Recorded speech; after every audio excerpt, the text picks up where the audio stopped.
नमस्कार। द देसी अड्डा पर आपका स्वागत है। मैं हूं राकेश तिवारी। देखिए, आज सुबह सुबह जब हम आपसे मिल रहे हैं, उस समय बिहार के 4 विधानसभा क्षेत्रों में उपचुनाव की मतगणना शुरू है। ईवीएम खुल रहा है और इस ईवीएम से 4 प्रत्याशियों के भाग्य बदलने वाले, यानी कि 4 विधायक बनने वाले हैं। रामगढ़, बेलागंज, तरारी और इमामगंज में कौन विधायक होंगे, आज तय हो जाएगा। आज इसलिए तय हो जाएगा क्योंकि मतदाताओं ने इनके किस्मत और इनके भाग्य का फैसला ईवीएम में कैद कर दिया है। अब ईवीएम खुल रहा है और उसकी गिनती शुरू है। देखिए, बेलागंज में क्या खेला होगा, तरारी में कौन भारी है, इमामगंज की जनता किससे रंज हो गई है और रामगढ़ के किला पर इस बार हिला या नहीं हिला, ये भी देखना है। तो इन 4 क्षेत्रों का मतगणना शुरू है और इस मतगणना के बीच किसी की साख फंसी है, किसी की गर्दन फंसी है, कोई नए सपने लेकर नया विधायक बनने की तैयारी में। तो क्या होगा, उस सब पर 2-4 घंटे में से पर्दा हट जाएगा। लेकिन देखिए, मैंने फाइनल रिजल्ट आपको बताया था, चुनाव के बाद भी और मतगणना के पहले भी। बेलागंज में किस तरह की मुकाबला है, तरारी में कौन भारी पड़ रहा है, ये सब बातें हमने आपको बताई थी। मतगणना शुरू है तो कयासों का बाजार गर्म है और उस कयासों के बाजार जब गर्म है, रिजल्ट आने वाला है, तो मैं कोई कयास लगाने नहीं जा रहा। मैं आपको आज बताने जा रहा हूं कि आखिर रामगढ़ में कौन कौन प्रत्याशी हैं, उसके किसके भाग्य का जो है वो दरवाजा खुलने वाला है। देखिए, रामगढ़ में 4 प्रत्याशी मुख्य रूप से चुनाव में थे। बसपा से सतीश यादव उर्फ पिंटू यादव, आरजेडी से अजीत सिंह, बीजेपी से अशोक सिंह और जनसुराज से सुशील कुशवाहा, ये 4 प्रत्याशी वहां चुनावी मैदान में है। अजीत सिंह जगदानंद सिंह के बेटे हैं और उन्हीं को लेकर सबसे ज्यादा बातें हो रही है रामगढ़ के चुनाव, क्योंकि ये सीट जो है वो जगदानंद सिंह की सीट है। साख उन्हीं की दाव पर है और जब दाव पर है साख, तो जो चुनाव के बाद जो माहौल दिखा, उसमें अजीत सिंह पिछड़ते हुए दिखे थे। अब जो मतगणना है, इसमें अजीत सिंह कहाँ आगे निकलते हैं, पीछे रहते हैं, क्या होता है, ये तो अब पता चलने वाला है। लेकिन जब गिनती नहीं हुई थी, गिनती नहीं शुरू हुई थी और वोट हो गए थे, तो जो बीच का समय था, इतने दिनों में लोगों ने तरह तरह की समीक्षा, आंकड़ा सब प्रस्तुत किया, उसमें अजीत सिंह तीसरे नंबर पर अधिकांश लोगों ने बताया है। लेकिन अब देखिए, असल में होता क्या है, बासपा यहाँ पर बताया जाता है कि एज ली है, लेकिन अब मतगणना में असल में क्या होने वाला है, बासपा और बीजेपी के बीच लड़ाई की बातें चल रही है। लेकिन होगा क्या, ये तो अब तुरंत आपको सामने देखने को मिलेगा, तो आप देखेंगे। दूसरा, जो इमामगंज में भी जीतन राम मांझी की बहू दीपा मांझी को लेकर कई तरह के सवाल उठाए जा रहे हैं। कहे जा रहे हैं कि इमामगंज में रोशन मांझी भारी पड़े हैं। लेकिन अब रोशन मांझी भारी है कि दीपा मांझी ने फिर अपना वो मुकाम हासिल कर लिया जो जीतन राम मांझी यहाँ से करते रहे हैं, पिछले 2 चुनाव से जीतते रहे हैं। तो मंत्री भी हैं केंद्र में, उनके बेटे जो है वो राज्य सरकार में मंत्री हैं।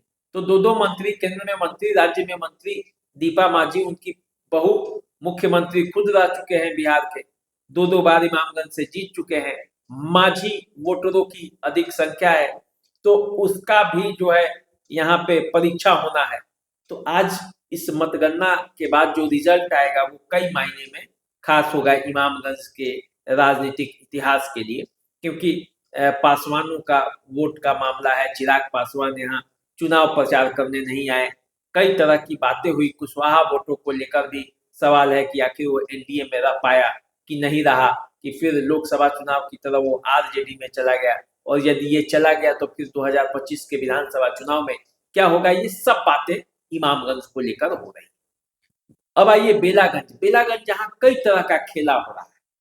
खेला ये है कि बेलागंज में सुरेंद्र यादव का वो किला है, अब एक दुर्ग है, 36 सालों से वो यहाँ विधायक रहे हैं। अब जहानाबाद के एमपी हैं, बेटे को चुनावी मैदान में उतार दिया और साख दांव पर लग गया। जनता दल यूनाइटेड ने उन्हीं के स्वजातीय मनोरमा देवी को चुनावी मैदान में उतार दिया।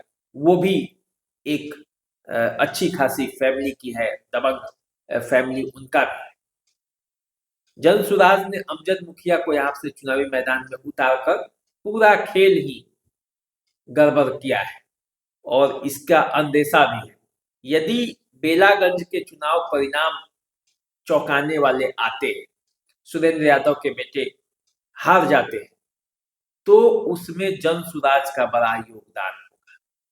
देखना है, अब जब मतगणना गिनती चल ही रही है और गिनती जब हो रही है तो फिर जल्दी ही परिणाम आने वाले हैं।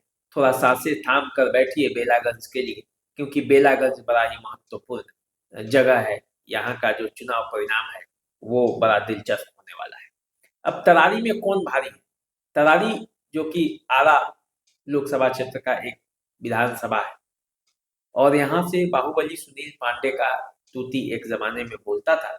पिछले 2 बार से माले यहाँ से चुनाव जीतती रही है। सुदामा प्रसाद यहाँ से विधायक बनते रहे हैं, अभी वो आरा के सांसद हो गए। यह सीट खाली हुई तो चुनाव है। सुनील पांडे ने अपने बेटे विशाल प्रशांत के साथ बीजेपी ज्वाइन कर लिया और उनको टिकट मिल गया। चुनाव की तैयारियां चली पूरी तरह से, दोनों प्रचार भी हुआ। चुनाव के अंत में आते आते वहां कई तरह की छोटी मोटी घटनाएं भी हुई चुनाव के दिन, और इसके बीच वहां चुनाव हुआ।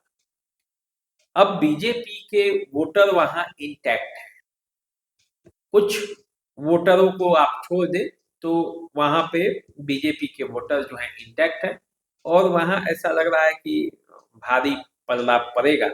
हालांकि माले अंतिम समय में वहां एकजुट हुआ था और माले के भी काफी सपोर्टर एकजुटता के साथ अपने प्रत्याशी के पक्ष में खड़े रहे, लेकिन वहां पे बताया जा रहा है कि प्रसाद किशोर का पल्ला भारी है। ये सब मतगणना के पहले की मैं बात बता रहा हूँ, क्योंकि आज पूरा रात जो है वो कयामत की रात थी। सब इंतजार में थे, सब की नींदें हराम थी, सब इस तैयारी में जुटे हुए हैं कि कैसे काउंटिंग एजेंट को जगह पर पहुंचाया जाए, कैसे तैयारी किया जाए, कोई चूक नहीं रहना चाहिए। इसलिए वो सब चलता रहा है रात भर और वो सब चल के अब जब चुनाव परिणाम आने वाले हैं, मतगणना जारी है, तब जो है वो बड़ा धक धक धक धक धक धक लग रहा है लोगों को कि भाई क्या परिणाम होगा। लेकिन इन 4 चुनाव का जो परिणाम है उस पर बिहार के 2025 के चुनाव का राजनीतिक भविष्य भी टिका हुआ है। जन सुराज का भी दाव टिका हुआ है कि आखिर जन सुराज का परफॉर्मेंस क्या रहा है, जन सुराज ने किसका खेल बिगाड़ा है और किसका खेल बनाया है, इस पर भी नजर है। नजर इस बात पर भी है कि जो 3 सीटें महागठबंधन की थी, उन 3 सीटों में से वो कितना लूज कर रही है, और यदि लूज कर रही है तो उसका 2025 के जो विधानसभा चुनाव है उस पर क्या परिणाम पर असर पड़ेगा, क्या असर होगा और किस तरह से पूरा जो माहौल है आज दिन भर का मामला चलता रहेगा। तो जो भी होगा हम आपको लेकर बताएंगे, पूरा समीक्षा भी बताएंगे कि 4 सीटों का जो समीकरण रहा वो क्या रहा। जब रिजल्ट आ जाता है तो रिजल्ट तो हम आपको बताएंगे ही, और उस रिजल्ट के साथ उन क्षेत्रों का समीक्षा भी बताएंगे कि क्यों और कैसा रहा, क्या जो हम लोग अनुमान लगाए उस अनुमान पर इन 4 क्षेत्रों का जो फाइनल रिजल्ट है वो टिका, या अनुमान धरा का धरा रह गया और जनता ने कुछ नया खेला कर दिया। तो क्या हुआ और कैसे हुआ वो जानेंगे और समझेंगे। मैं फिर आऊंगा, आपको बताऊंगा। तब तक आप हमारे साथ बने रहिए। द देसी अड्डा को हमेशा अपना प्यार और दुलार देते रहिए। चैनल को सब्सक्राइब कर लीजिए। नमस्कार।